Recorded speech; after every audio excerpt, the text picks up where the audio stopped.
how are you? I've had a full day today, and maybe you have too. And now I'm ready to sit back and relax with my tea. It's peppermint tea, and we can talk about books for a little bit. And so I encourage you to do the same.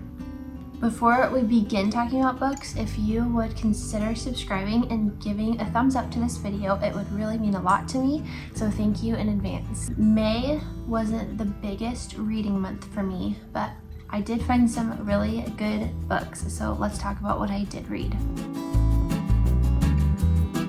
Okay, the first book is My Husband by Maud Ventura. This one, without giving any spoilers, is a psychological thriller. It is translated from the original French, and it is not very old. It's published 2023, so last year.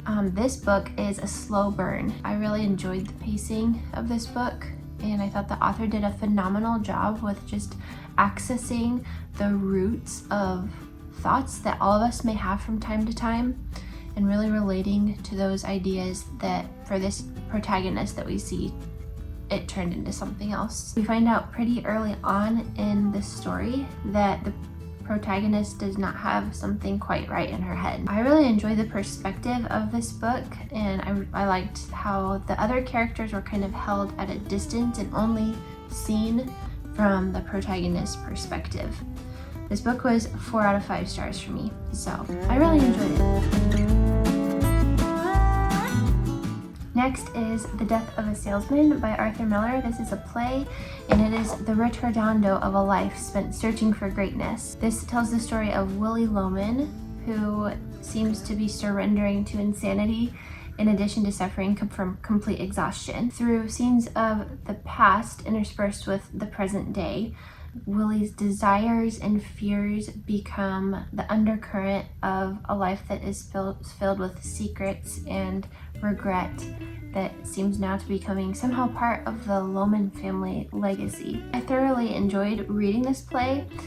It made me feel quite melancholy, and it was really good. I really enjoyed it.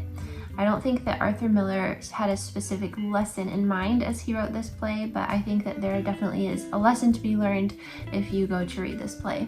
It's very good. 4 out of 5 stars. I read Chronicles by Bob Dylan. This is one of my favorite autobiographies. He writes in such a clear and distinct rhythm that's entirely his own. He does mention a lot of names in here that I don't know who these people are, so that made it a little bit hard to get through certain parts, just because I wasn't going to go look up all of these people whose names he just throws in there, but who I didn't know who they were. So that was the only kind of downside to this book. Other than that, I really enjoyed it, especially his descriptions of New York City and New Orleans during the 60s through 80s. This is right at the beginning. Outside, the wind was blowing, straggling cloud wisps, snow whirling in the red lantern streets, city types scuffling around, bundled up, salesmen in rabbit fur earmuffs hawking gimmicks, chestnut vendors, steam rising out of manholes. None of it seemed important. If you don't know any of Bob Dylan's songs, you should definitely try to listen to some of them before you pick up Chronicles. Not because you need to enjoy it, but just because his music is so good and he's such a great artist. The next one I won't talk about too much because I only am halfway through it, but I'm reading The Brothers Karamazov by Dostoevsky. I'm about halfway through, and I'm really enjoying it so far. I won't talk too much about it because I'm going to talk about it in a later video, but so far I would say it's a 5 out of 5 star read. It's so good. I just love the depth that we're getting about each element of the story and the characters. Alright, next. Sorry that if you watched my last video, because I talked about this book in that video as well, because it's one of my most recent 5-star reads, and that is Small Things Like These by Claire Keegan.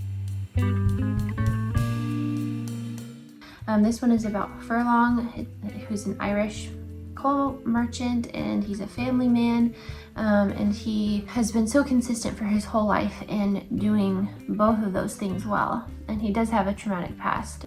Doesn't really let that play into who he is today too much. And during this story, he kind of starts thinking maybe he should consider more of what's happened in his past and how he can use it to inform more of who he is today. And something happens in this story where he does have to come to he has a choice to make. There's a fork in the road and he needs to choose which way he wants to go. And if he chooses one way, then his life will change. People will see each other in the town differently, and people will also, of course, see him differently as well.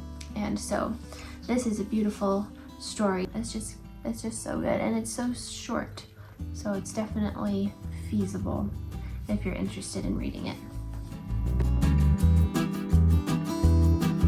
I read White Nights, which is a short story by Dostoevsky, and 3 out of 5 stars for this one, personally, because I thought the beginning was beautiful and mesmerizing. The protagonist talks about how he is so well acquainted with the city that he's in and the people that are around him, and yet he is known by no one. He's alone.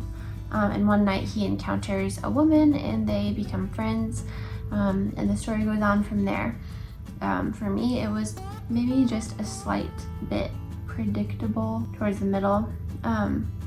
It was good and enjoyable, but I almost expected something else to happen instead of what did actually happen, which is a familiar thing to say when we're reading. Those are all of the books that I did read, and now I just wanted to briefly mention 2 books that I started to read but ended up putting down for the time being. The first is Norwegian Wood by Murakami. This one I got about halfway through it, I believe. Murakami is a great writer. This was my introduction to him. Actually, that's not true. I listened to, it was a short story, what was it called? The Secret Library, I think was the name of it. And it was just absurd, but it was good. I liked it. For this one, I really love Murakami's writing style, but for me, I wasn't really enjoying these characters too much. So when it got to this certain point, that was especially disturbing. So once I got to that point, I decided to go ahead and put it down for now. And yeah, it's fine now, but I don't rate books that I don't finish, so that I don't have a rating for this one.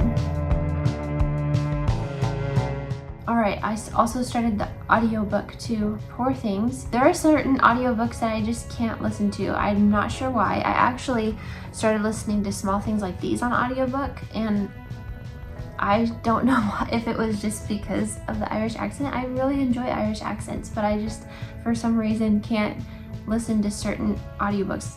Not all of them have Irish accents that I have to put down. But yeah, don't know why. There are certain audiobooks that just don't go into my brain the right way for me to continue listening on. Poor Things was one of those, and I think that I'm still planning to read this on ebook, which I did start, and I'm already really liking it a lot more than I was enjoying the audiobook. So I don't know why that happens, but it just does.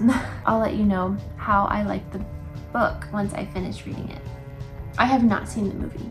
If you've seen the movie or read the book or done both, let me know and tell me which one you liked better. That is all for today. Thank you so much for watching, and don't forget to subscribe if you haven't already and if you enjoy bookish content. See you next time. Bye!